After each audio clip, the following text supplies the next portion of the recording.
Welcome to Indisputable. I'm Sharon Reed in for Dr. Rashad Ritchie, been filling in all week, proud to do it.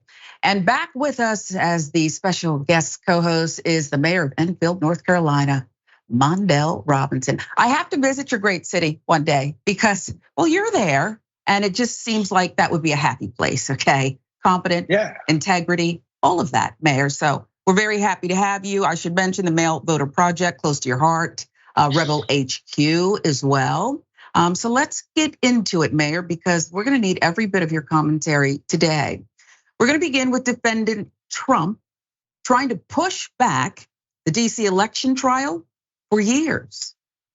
How long? Well, we'll tell you. Lawyers for Donald Trump asked a federal judge Thursday to put off until 2026 a trial in Washington on charges that the former president plotted to overturn the results of the 2020 election.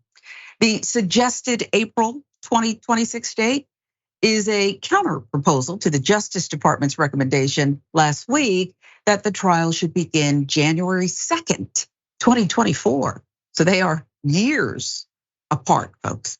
Court filing Thursday evening. Trump's lawyers say the years-long delay is warranted because of the massive amount of information prosecutors have already produced, more than 11.5 million pages after review, and because of scheduling conflicts with the other criminal cases Trump is facing. Associated Press with the reporting, and just, another case seems to pop up every day. I believe we're at, is it four? Is it four, 3 state trials? Right? It's 3, 4. Okay, somebody help me, Mayor. How many is it? Lost count. It's 4 indictments so far, and most of them are federal, but there are so many charges in each indictment. So while we only have 4 indictments, there's tons of charges, and each of them carry significant time for someone who's 77 years old, as the former president is. Yes, you're just such a gentleman, Mayor. You said only 4 indictments. Thank you for that reminder, but you're right. It is going to be, it's going to be a tough time for defendant Trump. A special counsel now, Jack Smith's team, expected to oppose the Trump team's request, which seeks to put off his trial until nearly a year and a half after the 2024 presidential election, in which Trump is currently the early front runner for the Republican nomination, though the polling is changing a bit. Now, the question is ultimately up to, well, her. US District Judge Tanya Chutkan, who is expected to set at least a tentative trial date during an August 28th court hearing. Something tells me she's not gonna go for a 2+ year delay, but we'll see. The tactic comes after Trump canceled a press conference that he said would prove his innocence. On Truth Social, he posted this: rather than releasing the report on the rigged and stolen Georgia 2020 presidential election on Monday, my lawyers would prefer putting this, I believe, irrefutable and overwhelming evidence of election fraud and irregularities in formal legal filings as we fight to dismiss this disgraceful indictment by a publicity and campaign finance-seeking DA who sadly presides over a record-breaking murder and violent crimes area, Atlanta. Therefore, the news conference is no longer necessary. We should put disclaimers up. We can try to get you figures, but you cannot take that to be, well, you can't take it wholesale, okay? I don't know that Atlanta has all that he's talking about. I live here. We'll get you the numbers though at some point. Just don't believe it. It says Truth Social, we know, but you have to be clear here, folks. It's kind of like a gimmick at this point. This tactic, all Trump. Meanwhile, Trump ex-staffer Mark Meadows is also trying to weasel his way through the court proceedings by attempting to remove his prosecution from Georgia state to federal court. Thinks he has a better shot there. So how likely is it that Meadows will succeed in this? When the request for removal, Meadows' lawyers argue that because the charges against him concern his tenure as Trump's chief of staff, the Constitution's supremacy clause entitles him to remove the case to federal court. According to his attorneys, the conduct that DA Willis cites in the indictment, including contacting state officials on the president's behalf, falls within the normal scope of Meadows' duties in the White House. Wow. I want to pause there for just a moment, Mayor, because many are saying that this is ridiculous, but I just want to focus on that one thing in the filing from Mark Meadows, where the lawyers say it falls within his duties, the normal scope of Meadows' duties in the White House. He might be right, Mayor. In this White House, alleged criminality is part of his duties. So. Yeah, I mean, if you're gonna stay in Trump's good grace, you definitely will have to break the law for Trump. So that would be under the duties of the White House. However, the Constitution does not protect criminality. And what Meadows did, acting as a staffer for Trump, does not give him blanket immunity for any charges that are not protected under his constitutional duties. And it's never constitutional for the president of our country to try and dictate who and who will not be electors, who and who will not vote. And I think that's the color of law that's missing in this claim. And it's why the bar is gonna be so high for Mark Meadows trying to move this case from Fani Willis in Atlanta to a federal case. And I think, we've already seen judges reject this claim from Trump's lawyers in other cases, trying to move this to different jurisdiction and also to dismiss cases saying that he was acting under his official duty as president, when in actuality, none of what he did was part of his official duties as president. Well, there you go, making sense and being ethical again, Mayor Robinson. One last thing, the background law is not favorable, like the mayor said, to these claims.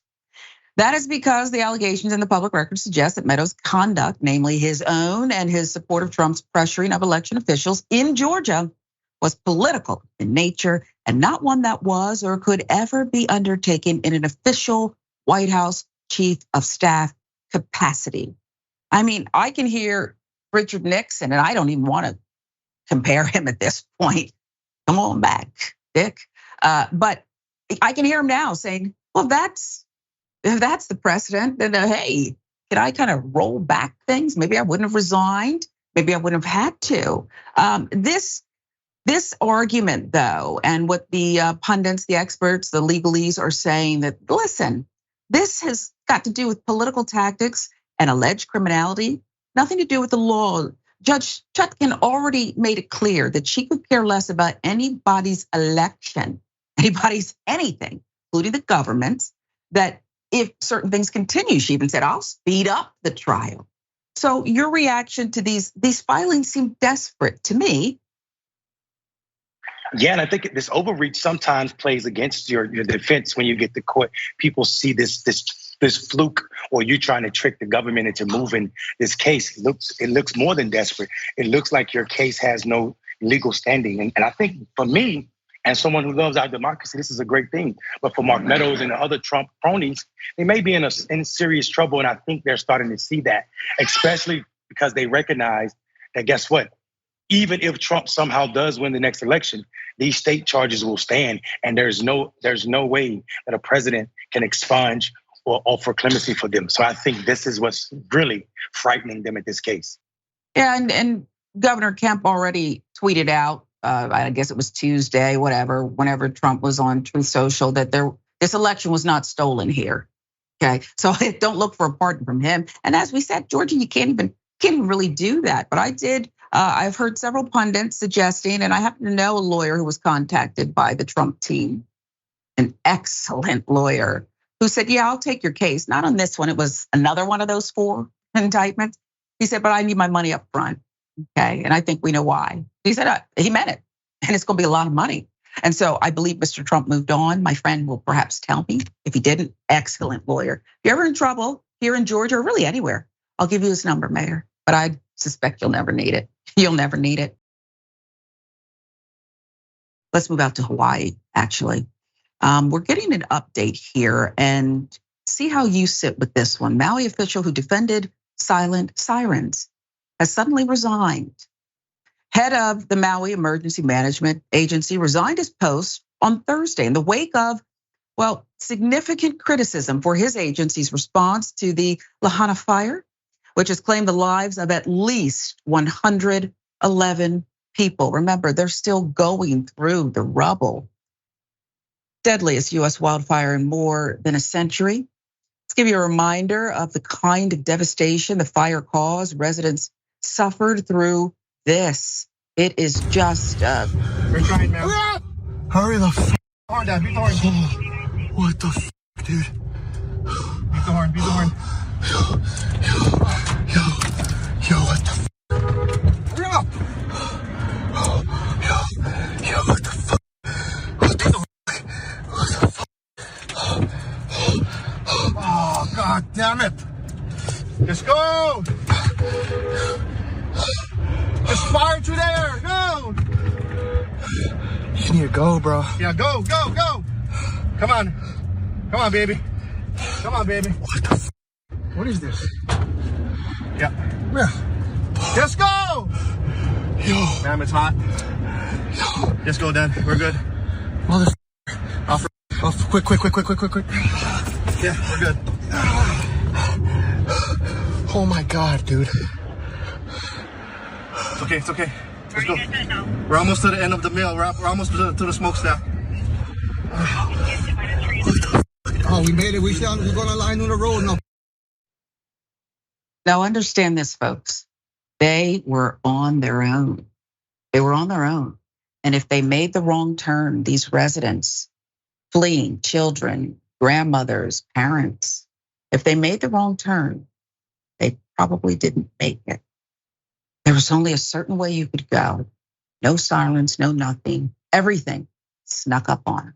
It was just incredible. Maui County officials said in a news release that NEMA Administrator Herman Mondale had resigned effective immediately due to, quote, health reasons. CBS News with that reporting. Given the gravity of the crisis we are facing, my team and I will be placing someone in this key position as quickly as possible. And I look forward to making that announcement soon, Mayor Richard Bisson said in a statement. Mondale made a statement to reporters Wednesday, and it's likely it was instrumental in his departure. When asked by reporters if he regretted not activating the sirens, Mondale responded, I do not. The public is trained to seek higher ground in the event that the sirens are sounded, Mondale said, noting that the sirens are generally used to warn of tsunamis or approaching storms. Had we sounded the sirens that night, we were afraid the people would have gone Moko, mountainside. And if that was the case, they would have gone into the fire, Mondale said. So that is the reason why it is our protocol to use WEA, wireless emergency alerts, and EAS, that's the emergency alert system. WEAs are text alerts sent to cell phones, and the EAS uses television and radio, Mondale explained.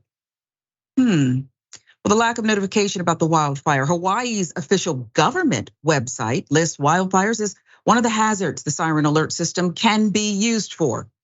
However, with power knocked out in the area, no television or radio, residents reported receiving no text alerts or television or radio notifications. When the Maui wildfires broke out August 8th, residents said they were not evacuated, and none of the island's warning sirens sounded for evacuation. In a wildland fire incident, the siren system has not been used either in Maui or in other jurisdictions around the state, Mondale said. Did he have a lack of experience? It is being questioned, folks. Was he the man for this job? CBS News learned that Mondale had no background in disaster response, none. Local news site Maui Now reported in 2017 that he was hired over 40 other qualified applicants. Mondale countered Wednesday that the claim that I'm not qualified, I think, is incorrect. He said that prior to taking the reins of the emergency agency, he served as deputy director of the State Department of Housing and Human Concerns. Spent 11 years at the Maui County Mayor's chief of staff position.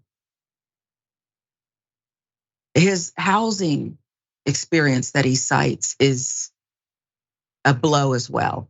There's so many people who are without, who don't know what tomorrow brings. It's just incredible.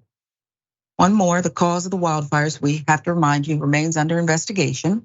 Hawaii Attorney General's office has also launched an investigation into the local government's response leading up to and after the fires broke out.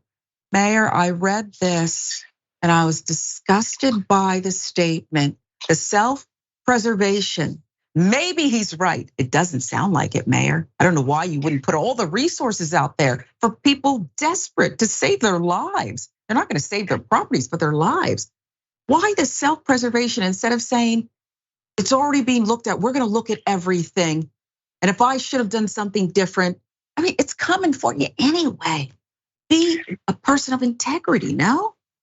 Yeah, I think the self-preservation speaks to his lack of experience, right? So if there were any questions about his qualifications, him coming out saying he did not feel that he should have warned people in every manner possible when we're talking about wildfires that have killed more than 100 people, as we already know.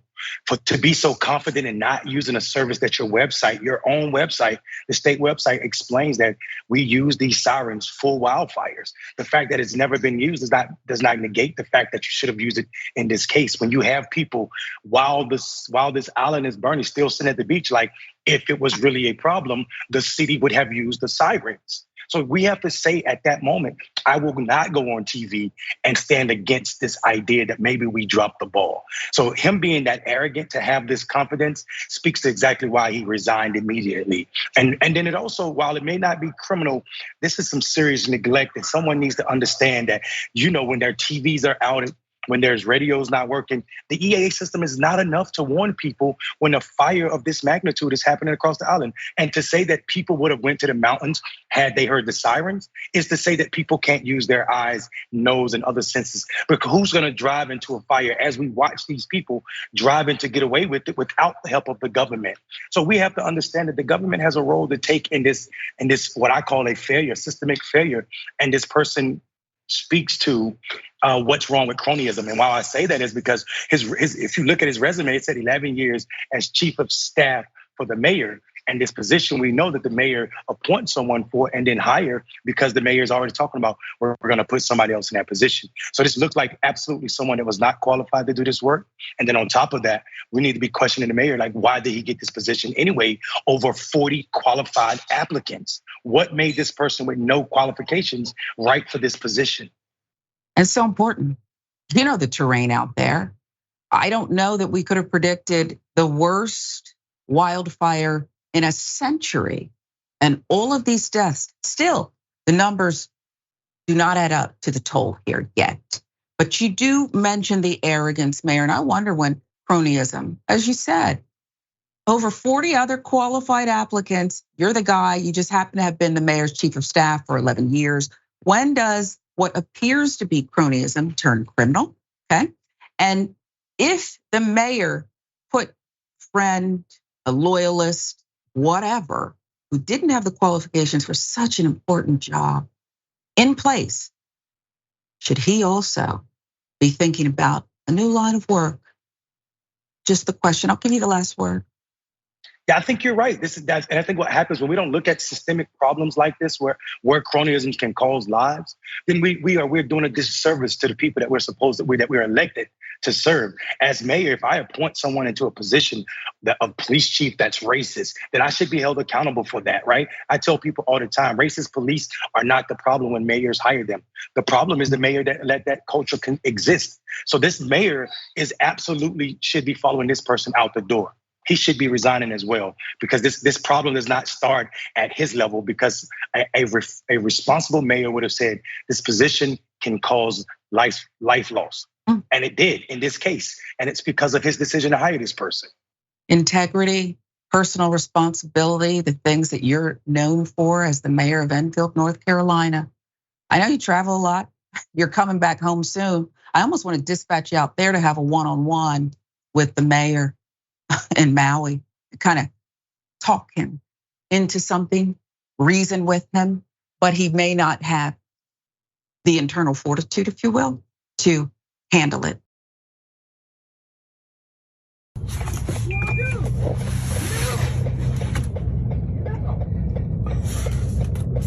Greenway? What they say on your shirt? I'm here. What they say on your shirt right there? What does it matter what I say on my shirt? What they say on your shirt? What it say on my shirt? It says you. Okay. You feel me? Yeah. Get out.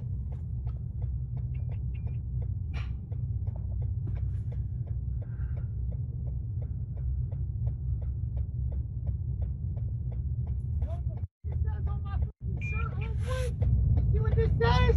It says crazy white boy, homeboy. You feeling that life? Then get the fuck out, you scary ass. Yeah, homeboy, get out. Yeah, you scary as fuck, homeboy. You big as fuck in there, right? You don't want that.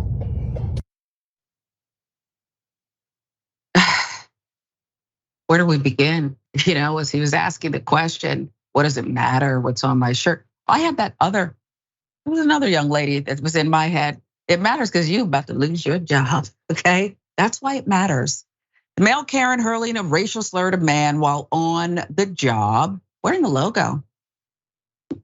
Viral video coming out of the metro Atlanta area. It showcases a man on the clock hurling the racial slurs at a black man at a freeway stop. The man in his car tries to make out the company logo on the man's shirt, speculated by an ex-user to be Green Watt Lighting Solutions. Now, we don't know if that's true. We're just letting you know that that's what's circulating. That is the speculation here, but we've not been able to confirm it. Maybe somebody will recognize this guy. We can tell you that in a matter of hours, that company has since received swaths of bad reviews, calling for them to publicly oust their employee.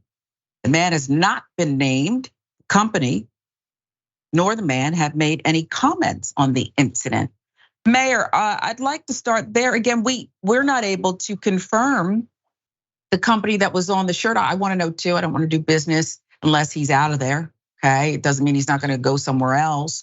But I do find it curious that as we looked and combed the sites, there's no statement from the company. If that were me and that's not my employee, I would have gone on camera, would have got all dolled up and gone on camera to say, I just want to report to you, we're not interested in racists here either, and he is not our employee, nor was he ever. But that's just me. They can handle it any way they choose. We don't know, again, Mayor, we've not confirmed where this racist works, but go through the rest of the bravado here, if you even can call it that. Yeah, I mean, I think if people have been making comments about this person not being threatening. He doesn't look threatening. His build isn't threatening. But I tell people all the time, his superiority is in whiteness. His idea that he's threatening this black man has nothing to do with how he's shaped, his size. It's all about the whiteness that he has so proudly tattooed on his stomach. So this idea that he is not threatening, you have to forget the 400 years of white supremacy and the history of how dangerous it is for black people to stand up to this behavior, this bravado. This bravado is not based in him having faith in himself. It's in the system that he knows will protect him. So even if he is ousted, we know the next day that he is found out, and he will be found out because the internet will let you know who he is. There's gonna be a GoFundMe for this man that's gonna pay him hundreds of thousands of dollars for being this racist. So I mean, while we know and look for justice, we still have to be aware that what we're watching is America and her whiteness and her strong sense of security in said behavior. Yeah, I would like to see, and it's a slippery slope because I love free speech. Even fools have a right to it, but we all have to face consequences. I would like for GoFundMe, don't know if it's legal, to kind of say, well, you're not going to use this site to raise funds for someone like this. We'll see, but I would hope that people could have a conscience. We've seen that some people do, a lot of people don't, and they would like to give their money, even if they only have a little bit, to this kind of cause, because I think you're exactly right. We're gonna figure out who this clown is eventually. I don't know if that was a gang sign, Mayor. Are you familiar with anything like that?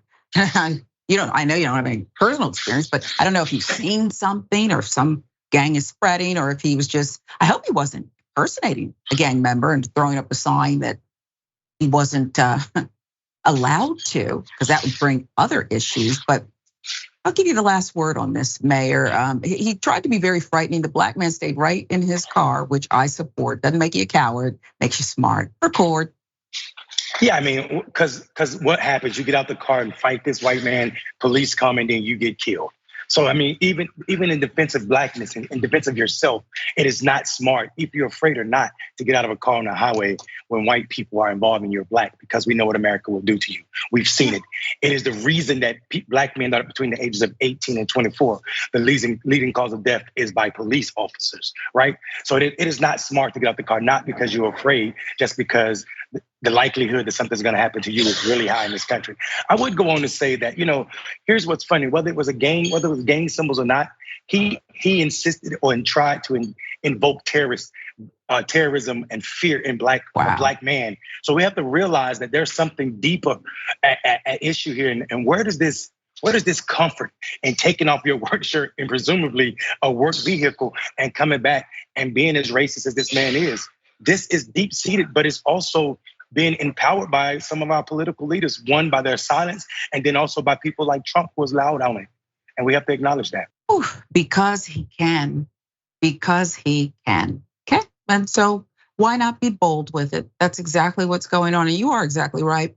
Had authorities come, had this black man exited his vehicle, there's that scenario that surely would have played out. He's the aggressor. He's the threatening one. He might have lost his life. It's unconscionable, but it's another example of what's going on every day, everywhere. I just don't understand why you would say that, though. Because it's true. What's true? You pick. You go into Kroger's and fill your basket up. No. Oh, wait a minute. I'm getting sick of you folks coming down. Oh, yeah. Because Who's you folks? I don't understand. Every Muslim that comes in here steals from me. Every Muslim that comes in here steals from you. That's right. Yeah. So that's why you're acting like this. And that's why you're going to pay. Oh, man. You're gonna pay. You know what's great about this conversation? But tell me what's great about this, buddy. I will make sure. I hope you make sure that nobody ever comes here. Because that is racist. You're racist. Oh, of course I am. You're a racist. You're a thief. I'm so scared of you. Like you don't realize who I am, but you're still big. there. Huh? You're big. Big? Yeah, you're a big man.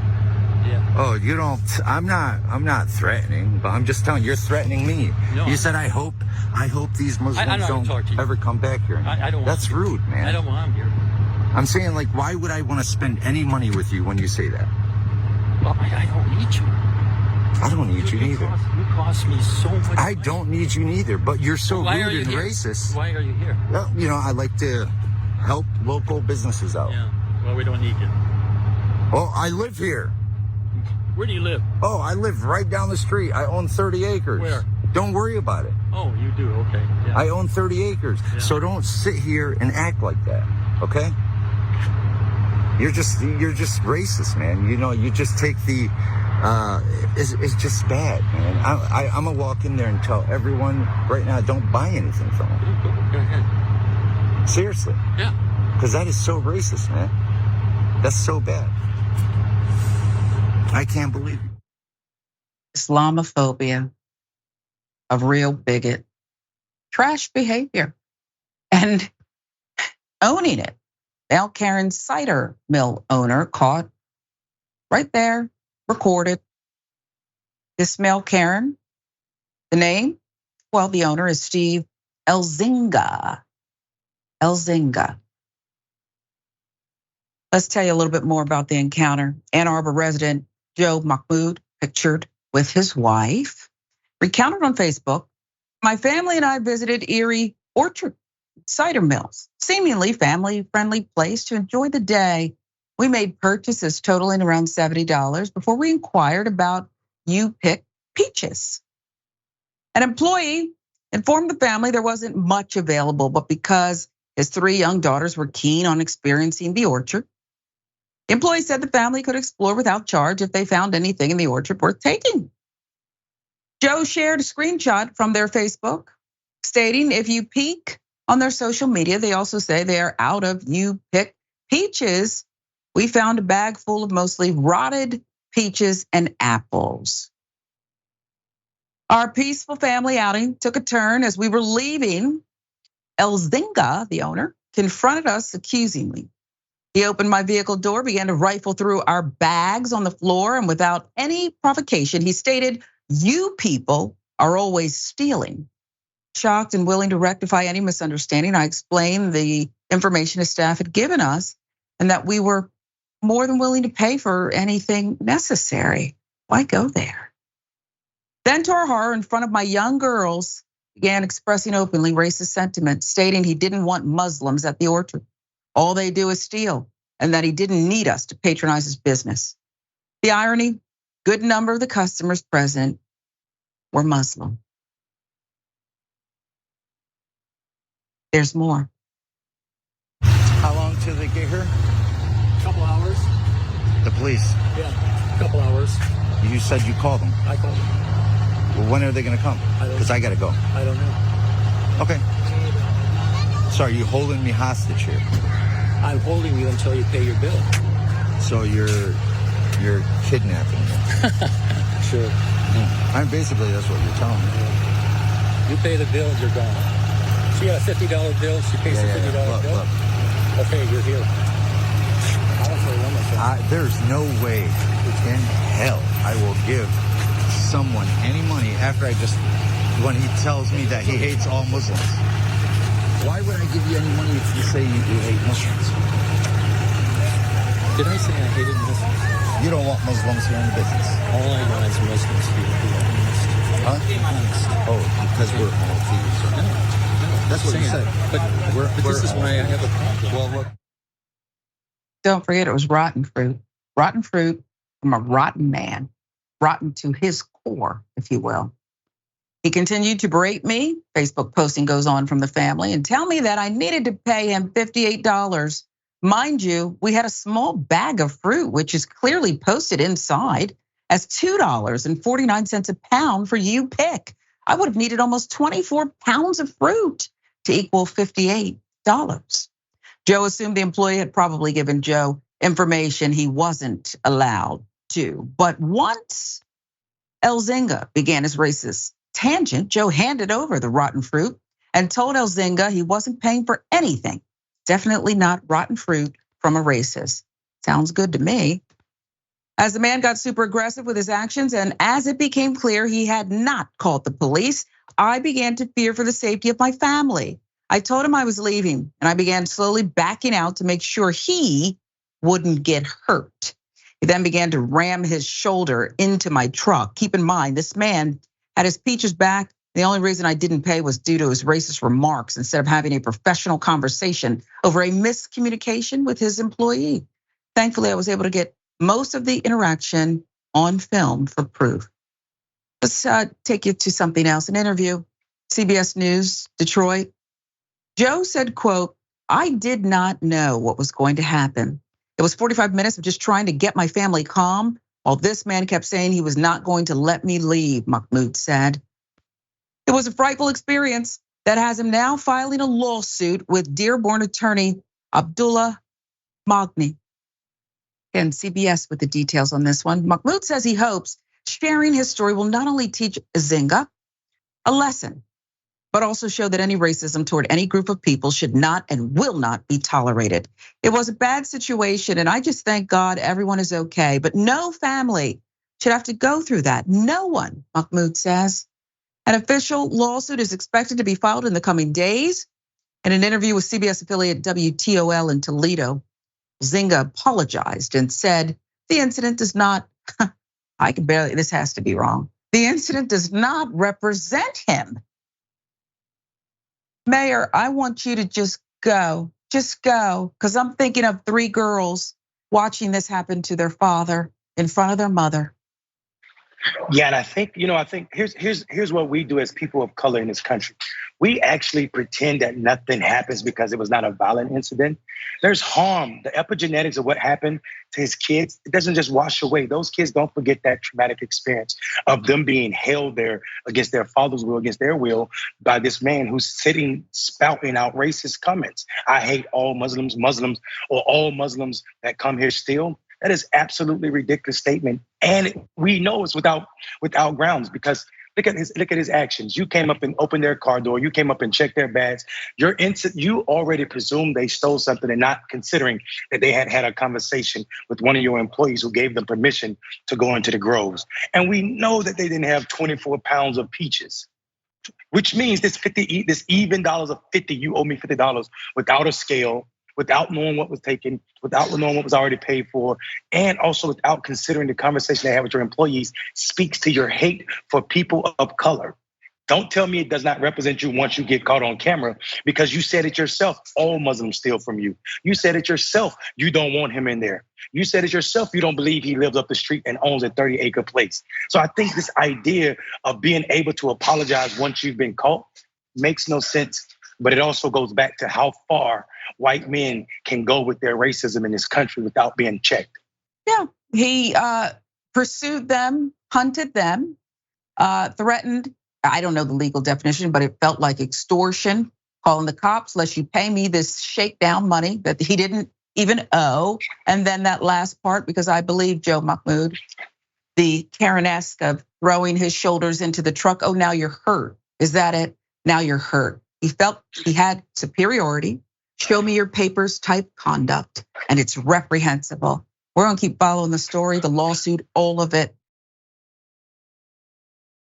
We need to really, really look at what's happening across this country as we see and are obligated to remember that some of these monuments, most of these monuments actually, dare I say all of them, have one purpose. And that purpose is to honor the Confederacy, which was formed for one reason and one reason only.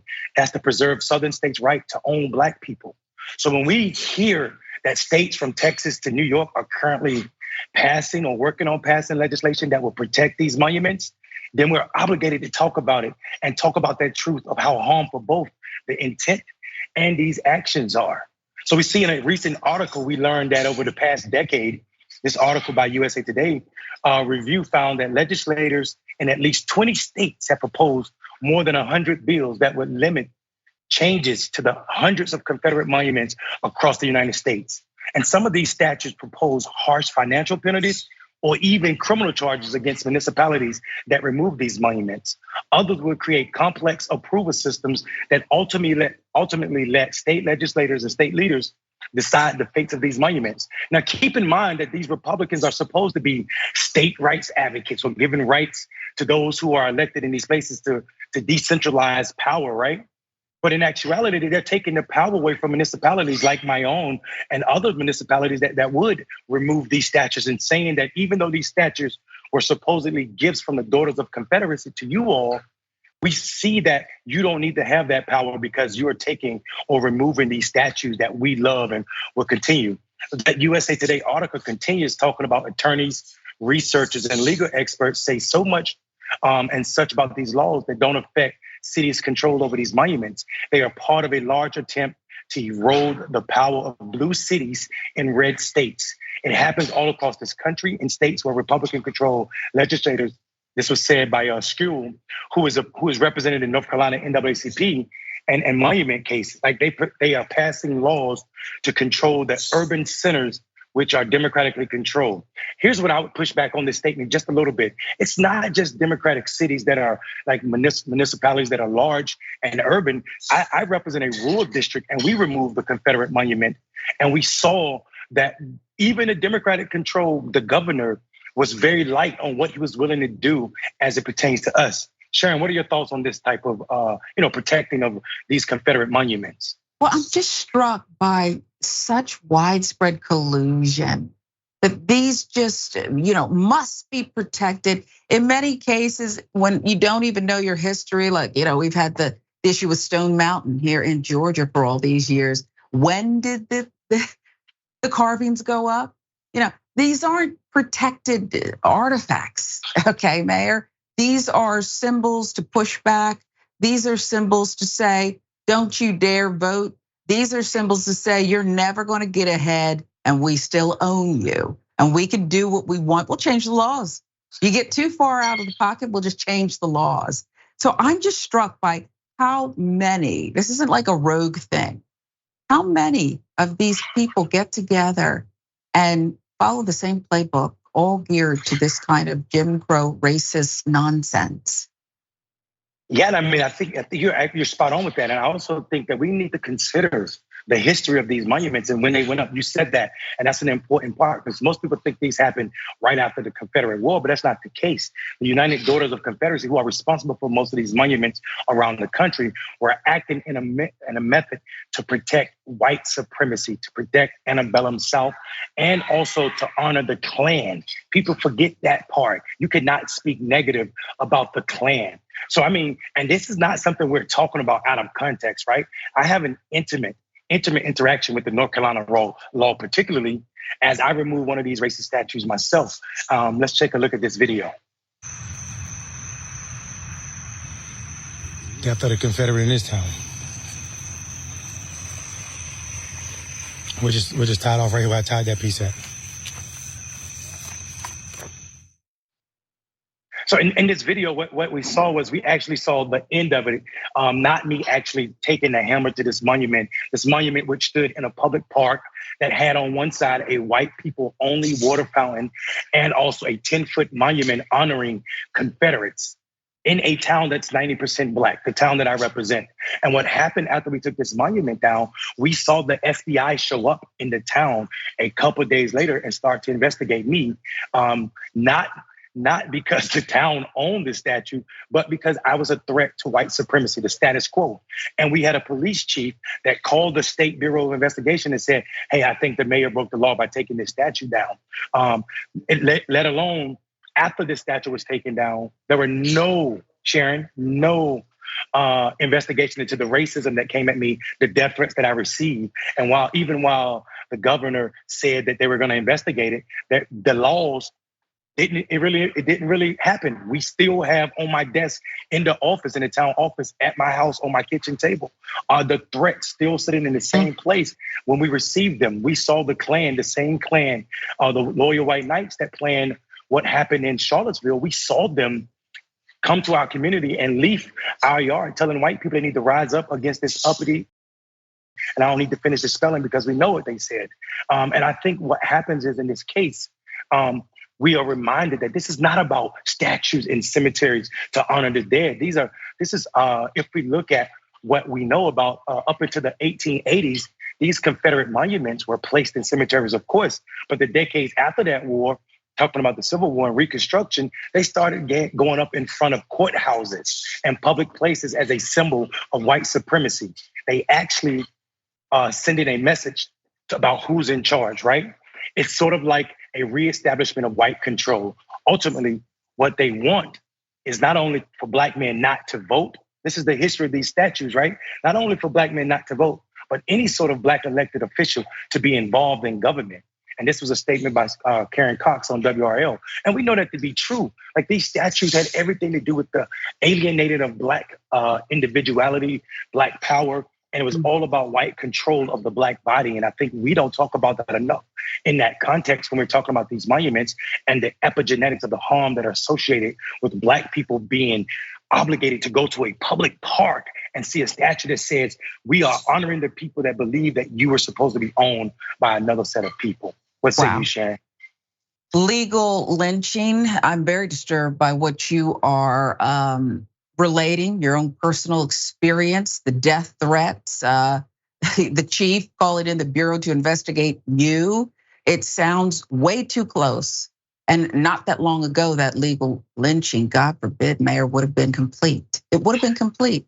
And the Southern Daughters, people need to understand, they didn't just kind of accidentally, they set about to rewrite history, reframe slavery. There are still books in Georgia that were fed to classroom kids about how slavery wasn't so bad. And they just kind of sung and passed the time and made the day go quicker. It was all lies. A horrific, disgusting, vile, violent institution that they are trying to honor, a period when you better stay out of public office. Remember, there was a time in Reconstruction where people who looked like us were serving at greater numbers than today. It sounds like it's not what I just said is fact. And then, boy, they did rise up, didn't they, Mayor? And make sure that you shut up, know your place, and we will be violent if we have to keep you in it. Absolutely, and we'll use all the powers of the government, just like they're doing now, to protect white supremacy. And I think when we don't consider this long legacy of white supremacy and how the government, both at the state and also federal level, supports it, then we don't really talk about what effects it has on the Black life and the Black experience in this country. It's in all areas. It really is, and it feels like there's no escape when you just want to live, be free, be happy, raise a family, serve, whatever it is, Mayor. It really feels that there is no escape because it's in everything, including healthcare. It's in everything. We're treated differently. The disparity is real.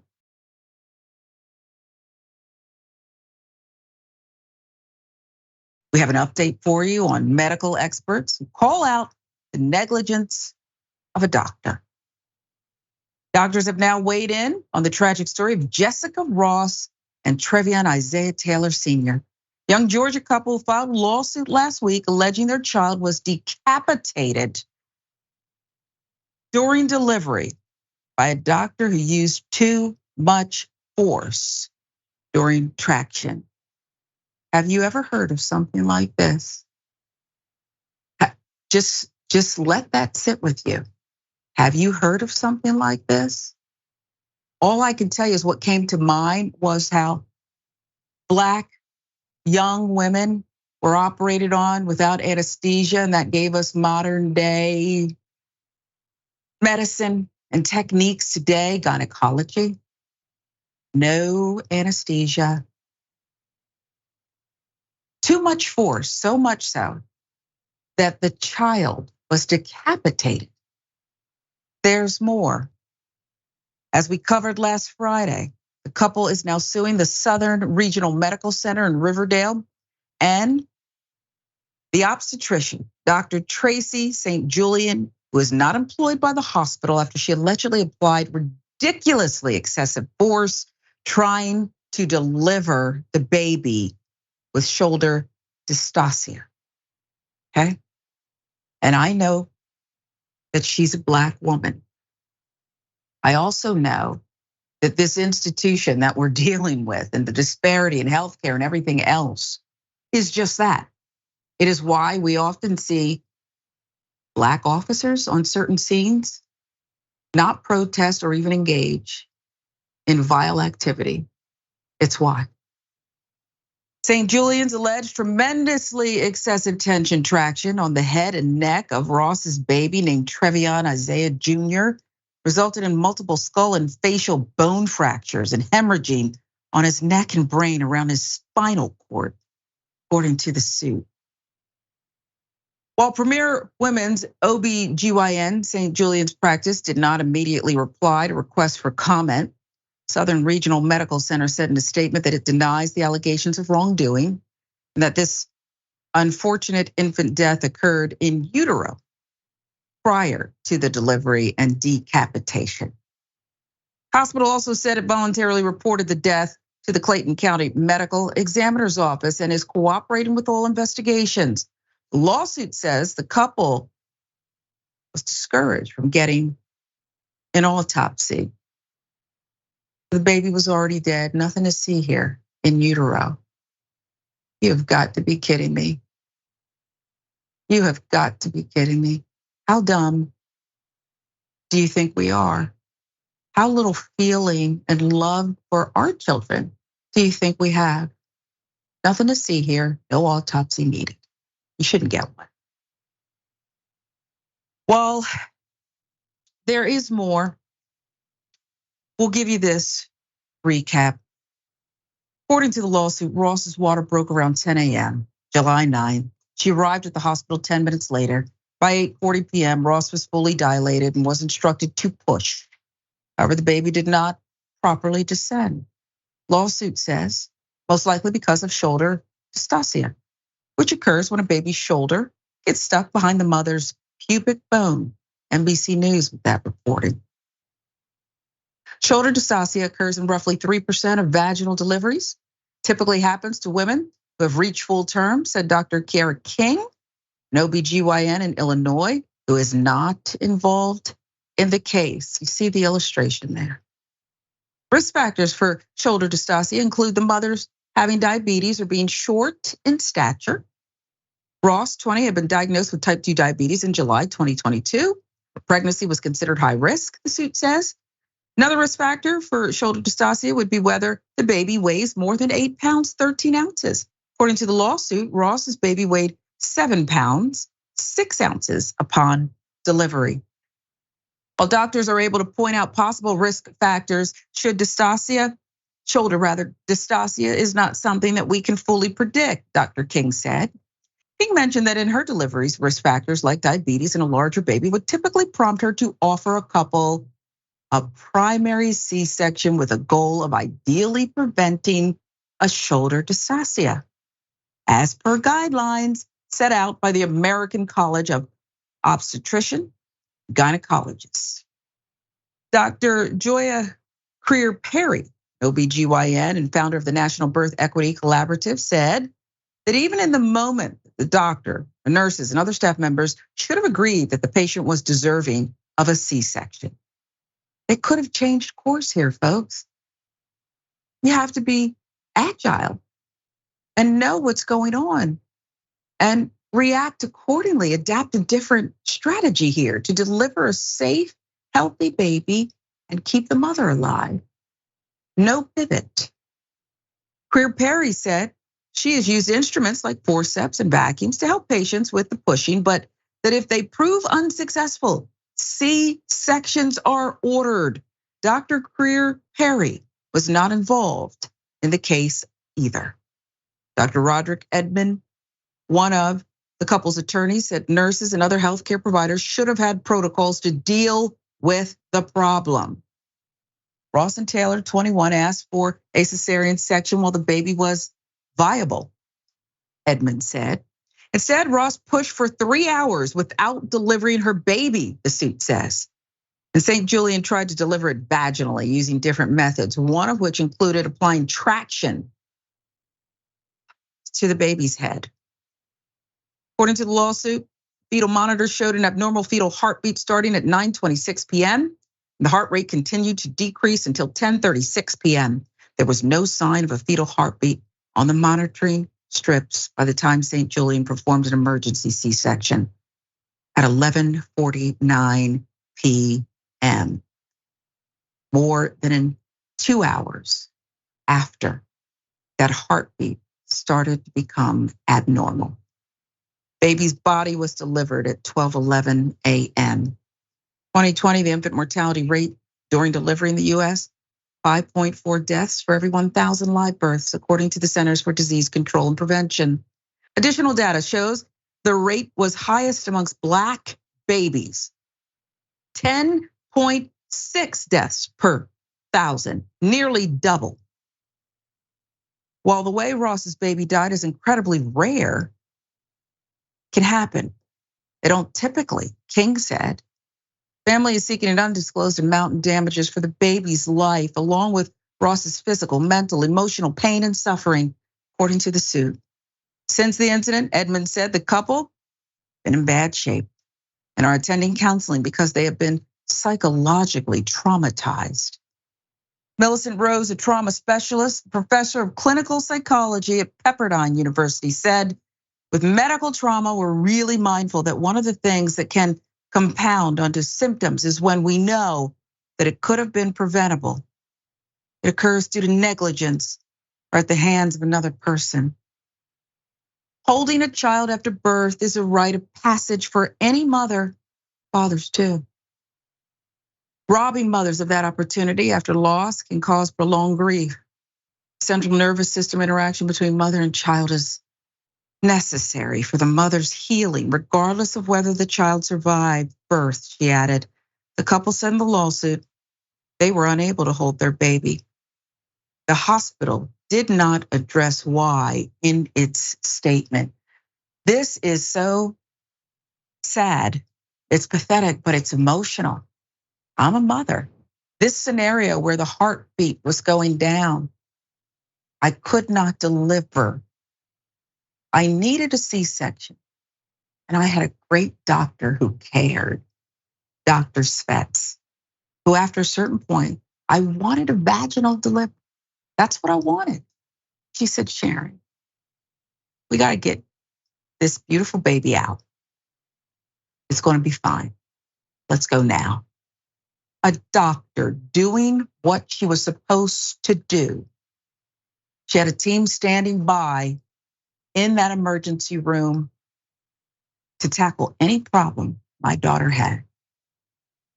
A great doctor, helping out at the time, a news lady in that city. This is what happens every day, Mayor. It is despicable. I can't imagine what they're going through, but this is so real. It's real. Yeah, it's real, and it's so much to unpack in this story. The history of how Black people have been mistreated, malaligned with our medical system, and people wonder why there's so many unbelievable Black people, people who don't trust the medical system or the healthcare system in this country. And then you hear a story like this. The idea, if you just look at the time logs in those stories that you were reading, the idea that it took them 10 minutes after their water broke to get to the hospital, that showed the due diligence and the readiness of them to have this child, right? But then they get to the hospital and they are forced to push for 3 hours, they being the mother, forced to push for 3 hours when the C-section only took 20 some minutes. You could have saved this baby life and had that baby in the world from 9:20 to by 10 o'clock, that baby could have been in this world. Instead, you pushed and pulled on this child's neck so much that you decapitated that child. Then that wasn't enough. You did something even more disgusting. You discouraged this family from seeing the child. You didn't let them hold the child, and you try to convince them that they needed to cremate their baby that you had just decapitated. There's so much wrong with this, and the fact that there is a Black body that was responsible for delivering this baby of this Black woman speaks exactly to what you talked about, how white supremacy functioned because of Black silence. There's always been Black people willing to sit silent on Black trauma and carry on the banner and moniker of white supremacy. And this is an example of that.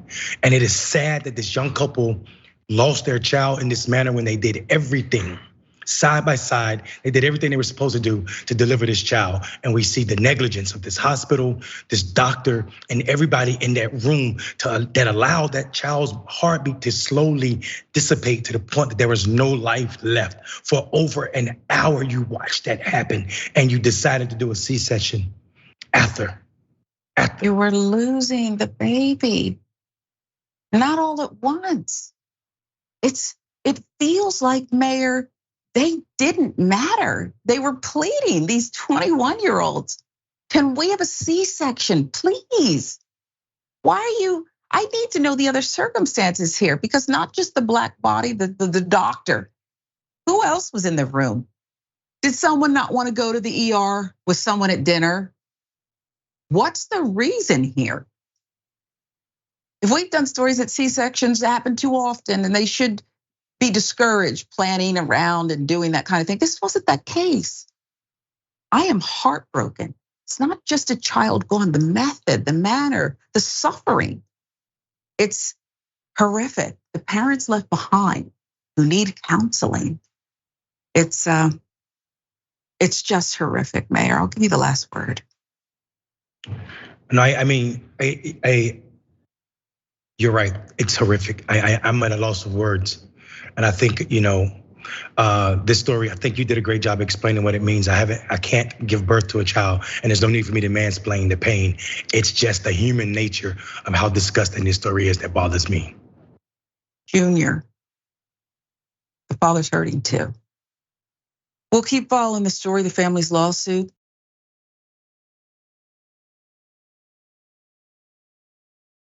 It's disturbing.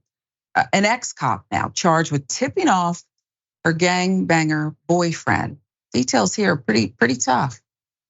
Crooked NYPD officer Jean Mestre has been charged for tipping off her gangbanger boyfriend Andrew Caballo Dunn and his gang, the Shooting Boys, to confidential police information, including a manhunt and witness details. Given the details of her history, this outcome becomes less surprising. It begs the question of how she was still on the force until last year when she left. So let's talk a little bit about that. Mestre of Mohegan Lake in Westchester County joined New York's finest in 2013. She was assigned to the public safety unit at the 52nd precinct in the Bronx.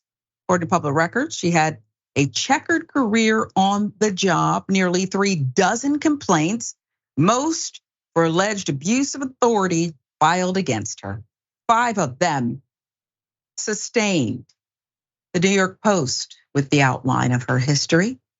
Maestri has also been named in at least 12 lawsuits that have thus far resulted in $765,000 in settlements. According to the records, by 2019, the alleged crooked cop was associating with Dunn and the Shooting Boys, even as the crew peddled fentanyl, crack, other drugs, and pulled off armed robberies and attacked rivals, the indictment claimed. The gang had been terrorizing the University Heights neighborhood since at least 2017. Serve and protect. Then comes the murder. Knowing her boyfriend ended a life, Maestri continued to tip him off to information that would help him evade justice. November 5th, 2020, Dunn shot and killed a rival gangbanger on Cromwell Avenue in the Bronx. Cops retrieved surveillance video of the shooting and launched a manhunt, with Maestri being one of the officers on the case, according to the indictment. She allegedly sent Dunn the surveillance video, gave him details about the efforts to catch him. Talk about being on the other side of this thing. Undercover agent.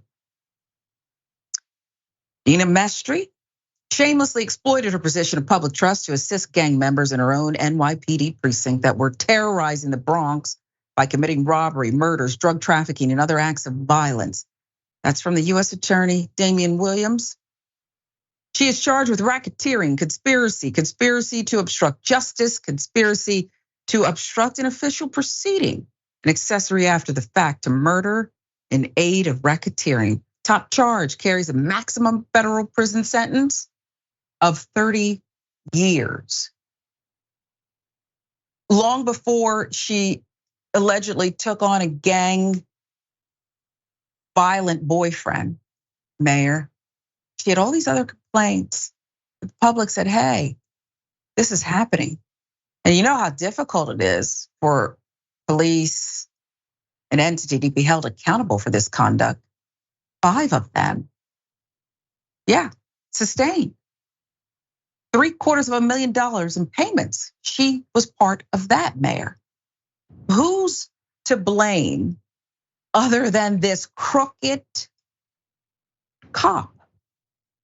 Yeah, listen, I think, first of all, what we're seeing is one thing, and this is how people use this as, this is one bad apple. This is not one bad apple. There were 30 plus complaints, and 5 of them substantiated. More, we know that don't mean that the other ones are not. Really just couldn't be substantiated. Maybe people stopped trying or gave up on it.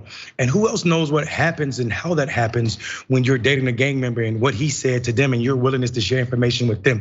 I think we are witnessing a point that can no longer be ignored when it comes to policing in this country. We are seeing time after time. This week alone, there's been 4 or 5 stories about crooked police officers willing to behave in this manner. And it's not just the ones that are being overtly criminal. It's the silence of the other because of that blue line you do not cross, you dare not break. And I think, and until we are really ready to deal with the idea that the way we police in this country is broken, it's systemically broken, not just because of how these individuals act, but because of the quiet ones that allow them to continue to police other people. 5 things that cost the state or the city or the county almost $1 million plus her salary, plus her benefits is unbelievable to me. And the fact that she got to continue to investigate her own boyfriend speaks to the ridiculousness that which we call successful policing in this country. Yeah, you don't know who's working for you, who's supposed to serve and protect. It strikes me that during those occasions where CIA or FBI agent is caught spying, treason, whatever the charge is, and there's some kind of inkling at some point, there's checks and balances along the way too, where you're subjected to over and over again, periodically, some surprise checks to make sure you're working for the right team here to uphold justice instead of your self-interest, your boyfriend's self-interest. It is so disgusting that this person, and like you said, we don't even know if there were more complaints that people didn't feel comfortable even putting in, okay? And would you, with this kind of accused perp running around outing you? The other thing I thought of, Mayor, because the news in me has all these other stories in my head, but do you recall New Orleans years and years ago where they were working, members of the police force, with perpetrators and killers, and you'd go in as a witness, say, I did see this murder take place, and the next thing you know, you're dead. It reminds me of this kind of deception, and I think there has to be not just an investigation of this ex-cop, but we got to see what else is going on here and how widespread it is, Mayor. Yeah, I mean, we have the groundwork to show that, like exactly like you said, not just New Orleans, but we see the Goon Squad in Mississippi this week just came out about what they did to Black people, how they terrorized them, and did all other types of horrible crimes, including molestation. We know about the LA County Sheriff Department that had its own gang inside of the police department that terrorized people. So we really do need to be policing the police in a way that does not allow cops to do it, but individuals, civilians, to manage and oversee this process, because what's currently happening is not currently working.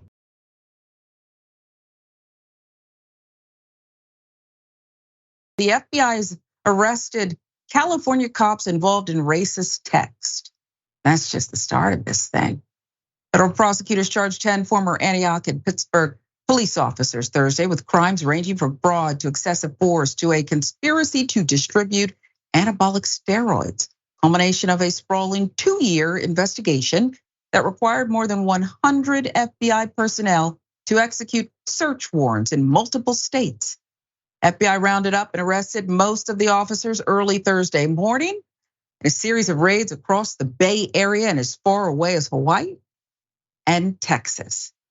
This is widespread, okay? This is what's been nabbed. Who else hasn't been? The most serious and disturbing charges, civil rights violations to injure, oppress, threaten, and intimidate citizens of Antioch, were filed against 2 current and 1 former officer from that city's police department, where residents have long complained of excessive force and where dozens of officers have been placed on leave amid a scandal over their racist text messages. So, Mayor, as you said, here you have a solution, right? You said members of the public, civilians, need to be listened to and need to lead this thing to uncover this filth. They've been complaining for years. Now the FBI comes and sweeps up some of it. Yeah, I think this is also a campaign against the mayor. The mayor's in charge of hiring the police chief. They're supposed to manage that staff, so they have a mayoral problem as well. That mayor should be fired. I think what happens is people wonder why there's no trust in policing, and then you hear this. If I was anyone that had been convicted because of this police department, I would be looking for a lawyer right now to overturn those convictions. As we see racist texts, as we see systemic problems, including selling drugs, using police, activities and also time. It is absolutely scary to know that this exists, not just in California, but all the way from Hawaii to Texas and Pittsburgh. This is dangerous. Beyond belief, this is dangerous for sure. And there's more, Mayor. Antioch officers, Mortiza Amiri, Devon Wegner, and Eric Rombaugh, accused of plotting violence against specific people, collecting trophies of their crimes, and reveling in the aftermath of certain alleged crimes. They're also accused of falsifying official reports to justify the violence and cover up their tracks. How often have we heard that? The indictment, for example, alleged that in February 2019, Amiri and Rombaugh talked about coming to work on a day they planned to take off to retaliate against a person who they believed had crossed a fellow officer. I'm gonna F someone up and hopefully get you a bite, Rombaugh allegedly told Amiri, an officer with a police dog, who replied, exactly, blood for blood. Mercury News with the reporting.